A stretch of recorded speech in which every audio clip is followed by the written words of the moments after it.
సమన్వయ కమిటీ రాష్ట్ర అధ్యక్షులు నాయకత్వం పవన్చంద్రరావు గారి నాయకత్వం పవన్చంద్రరావు గారి నాయకత్వం బీసీ సమన్వయ కమిటీ అయితే కమిట్మెంట్ గా పోయేటువంటి విధానంలో ఇంకా మనం ముందుకు వెళ్ళాలి. ఇంకా మనం ముందుకు పోవాలంటే ఏ విధమైన ఉపయోగపడుతుందో చూసాం.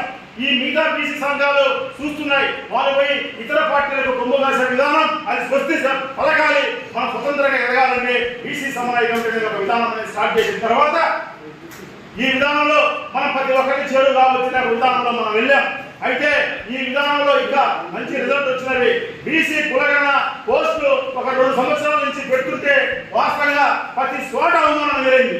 ప్రతి మీటింగ్ లో మా టార్గెట్ బీసీ కులగణని ఫేస్బుక్ లో వాట్సాప్ లో ప్రతి చోట డిస్కషన్ జరిగింది, అవమానం జరిగింది. ఏదైనా ఈ దేశంలో ఈ ఆధునిక ప్రపంచంలో ఈ ఆధునిక భారతదేశంలో ఇంకా మీరు కులాల గురించి మాట్లాడుతున్నారని చెప్పినటువంటి ఐఏఎస్ ఐపీఎస్లు గెజిటెడ్ ఆఫీసర్లు కూడా ఎంతమంది అవమానపరిచారు. ఈ రోజు మీ అందరి ముందు నేను తెలియజేస్తున్నాను మిత్రులారా. ఆ బాధతో లేదు, ఈ దేశంలో 70 కోట్ల ఆకాంక్ష బీసీ కులగణ ఈ దేశంలో ఉండేటువంటి చాలా వర్గాలకు ఇది ఎంతో ఉపయోగపడింది.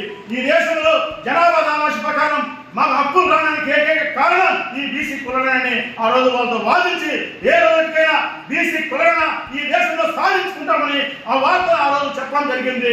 ఆ తర్వాత జరిగిన పరిణామాలలో వాళ్ళే కులగణ ప్రకటించిన తర్వాత నాకు ఫోన్లు చేసి బీసీ కులగణ జరిగిందని ఈ దేశంలో ప్రకటించామని కూడా వాళ్ళే చెప్పడం జరిగింది మిత్రులారా. అందువలన మనకు ఒక డేట్ ముఖ్యం కాదు, ఒక ప్రకటన ముఖ్యం కాదు, సాధించే వరకు ఈ కార్యక్రమం ఉండాలి. బీపీ మండలి గారి సిఫారసులలో కేంద్ర ప్రభుత్వం విద్యా ఉద్యోగాలు అమలు చేస్తామని ప్రకటించిన తర్వాత సుమారు 16 సంవత్సరాలకు అమలైందనేది కూడా మనం గుర్తుపెట్టుకోవాలని మరోసారి మీ అందరికీ కూడా తెలియజేస్తున్నాము. ఇటువంటి విధానాలు విస్తృతంగా ముందుకు తీసుకువెళ్ళే ఒక లక్ష్యంతో మనం అందరం ఏకమవుదాం. బ్రహ్మాండమైనటువంటి ఒక శక్తి ఉంది, బ్రహ్మాండమైనటువంటి లీడర్షిప్ ఉంది, బ్రహ్మాండమైన కమిట్మెంట్ ఉంది. ఇది కానీ చేస్తే కదా మనం కూడా చరిత్రలో మన పేర్లు చెప్పుకునేది. ఏ పార్టీలో చేస్తే మనకు ఆ పేరు వస్తుంది, ఏ పార్టీలో జెండా మోస్తే మాకు ఆ పేరు వస్తుంది.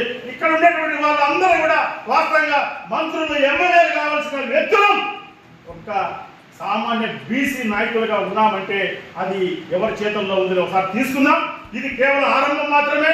బీసీ సమన్వయ ప్రణాళిక విధానాలన్నీ కూడా ఇది కేవలం ఒక 10% వరకే. 90% ప్రణాళికలు ఉన్నాయి.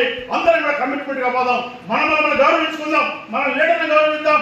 మండల స్థాయిలో వ్యక్తులను నియోజకవర్గ జిల్లాలలో మనం అందరం గౌరవించుకొని ఒకరొక విధానాన్ని తీసుకుని వెళ్దాం. ఎక్కడే కానీ పొరపాట్లు లేకుండా కూడా మైనస్లు లేకుండా ఒకరి విధానానికి అంటి పెట్టుకోకుండా స్వతంత్రంగా ఎదుగుదామని మీ అందరికి కూడా మరొకసారి తెలియజేస్తూ